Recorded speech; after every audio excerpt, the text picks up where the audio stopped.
These flowering quinces are really doing their thing at this time of year. Filming this on the end of March, beginning of April. One of the first ones to come out is this pure white variety, which has been growing here on the southern aspect of the main house for probably 50 or 60 years.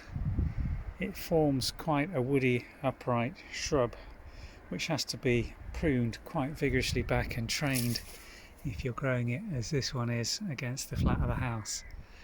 These plants come in a variety of colours and they really are worth growing. Let's show you some of the other colours we've got here on this aspect.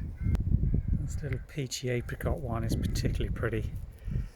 Much younger plant this than the white one we showed you earlier, but just as profusely flowering. You see the flowers break well before the leaf breaks bud. Really picks up in these little bracts along the woody stems on last year's growth. That's where you get all these flower buds breaking, so you've got to create, rather like pruning with an apple tree, multi-stemmed little breaks in the wood which grow away to give you the colour and flower the following season. This one just to the side of it is an apple blossom variety.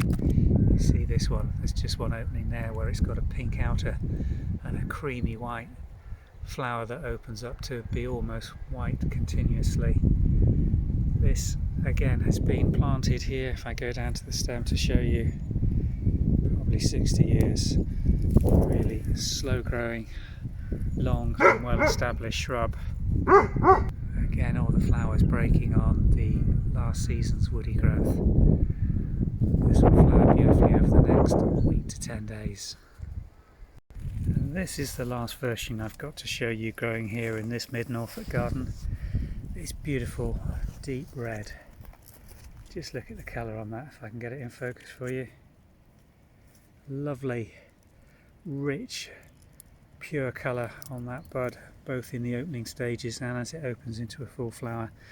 This one's growing as a freestanding shrub, as part of a hedge really, and again flowers very profusely here in this situation.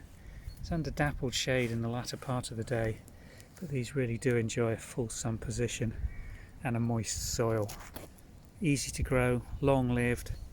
There are a few spikes on these, but it's not a really thorny or problematic plant to grow, and very rewarding at this time of year with these beautiful flowers, which are followed later in the season by fruit, but they're not the edible type of quince. It's very woody, impossible to cook or eat with, so it's grown principally as a flowering shrub at this time of year.